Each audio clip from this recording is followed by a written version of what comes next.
So you have seen that lipoproteins play a very, very vital role in the transportation, utilization, and also the excretion of different lipids. As a result, it's very inevitable that any defect in these important lipid proteins or in these important molecules will lead to some real clinical implications. So let's see what are those clinical implications. First of all, if there is a deficiency in the LPLs, the lipases, which are involved in the degradation of lipids of the lipoproteins, or there is deficiency of the ApoC2, that is the protein which is involved in the activation of these lipases, there is a disease known as familial chylomicronemia, in which there is accumulation of glycerides, triacylglycerides, because of the reason that the lipases are not working on degrading the triacylglycerides. As a result, in the blood plasma, you will get more and more accumulation of these hydrophobic moieties.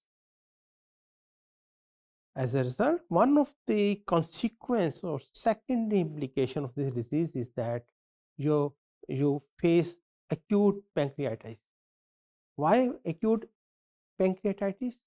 Because your pancreas get inflamed, because more and more accumulation of lipid leads to inflammatory reactions in the pancreas, which leads to the injury of the pancreas.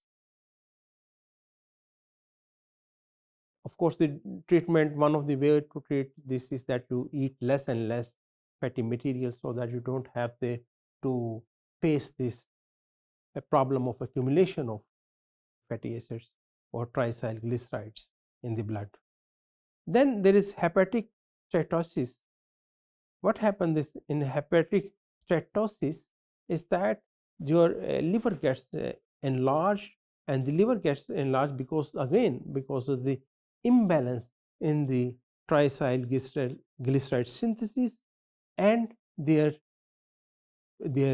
proper utilization, because of the imbalance also, or there is lack of action by the VLDL, because the VLDLs, very low density lipoproteins, they move the triacylglycerides and other lipids from one part of the body to the other, and they, in this way, during this transportation, these lipids and attacked or are acted upon by the lipases. So if this digestion of the lipid doesn't take place, this degradation of the lipids doesn't take place, they will get more and more accumulated, leads to the accumulation of triacylglycerides.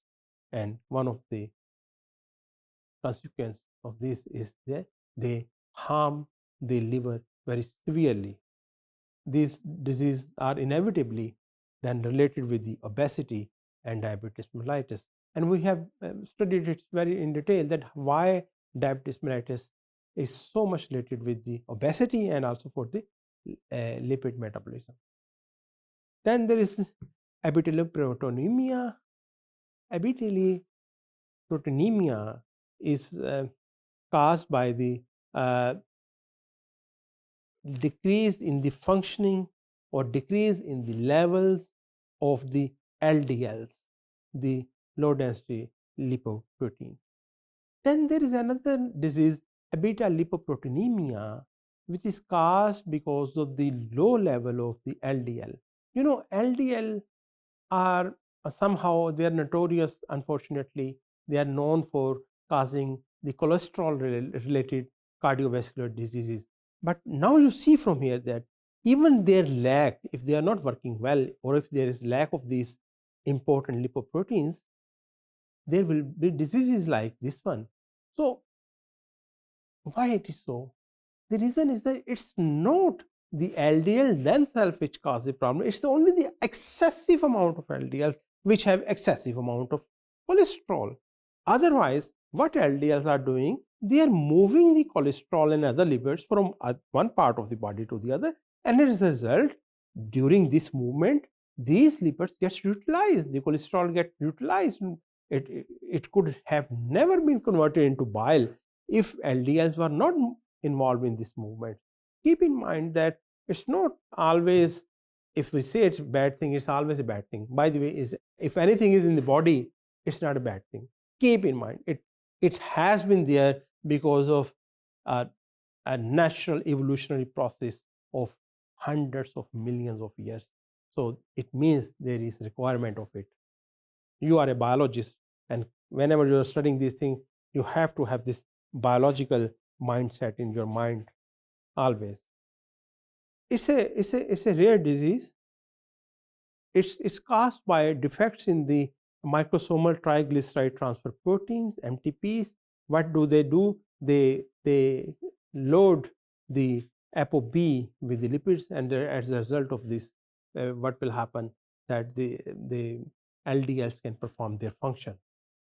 Finally, when we are talking about cholesterol, when we are talking about these movements of these molecules in the blood, it's always we have talked about hypercholesterolemia.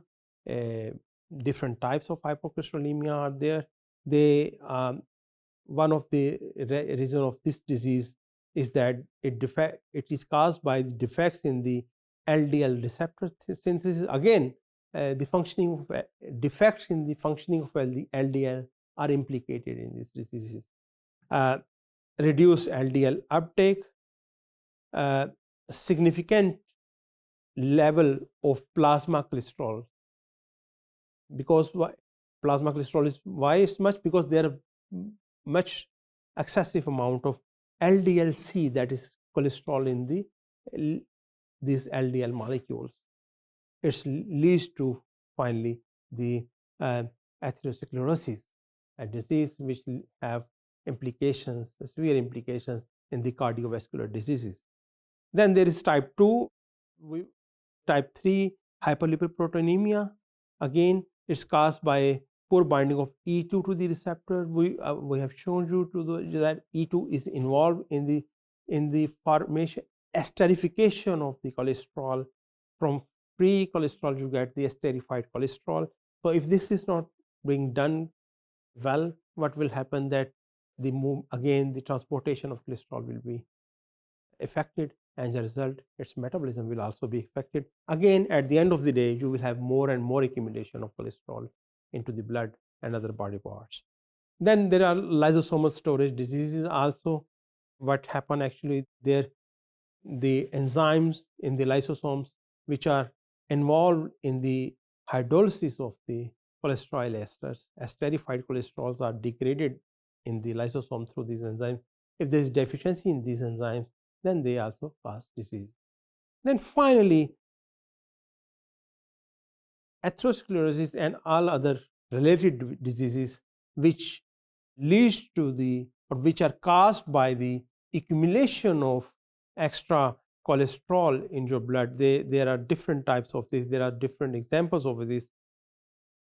One is that LDL-C, that is the cholesterol of the LDLs, that is low density lipoproteins. It gets excessively higher in your body because of the reason, again, that because this cholesterol is not being metabolized well, and as a result of this, and because LDL somehow is not functioning well. Then there is a Tangier disease in which a APCA1 protein, ABCA1 protein, it is deficient, and as a result of this, what will happen? The sequestration, the efflux of the cholesterol doesn't take place. So as a result, the functioning of the HDLs in the sequestering of the cholesterol, which leads to the flux of the cholesterol, it is defected. Then low HDL-C, I have told you that HDL is involved in the reutilization of and reabsorption of the cholesterol, it is also involved in the reversal of the movement of the cholesterol from blood towards the liver, and as a result, when it goes back to the liver, the cholesterol, then it is converted into bile, and as a result, then it cannot get excessively accumulated. So if there is a low level of HDLs in your body, it will lead to low level, high level of accumulation of the cholesterol, which will also lead to atherosclerosis.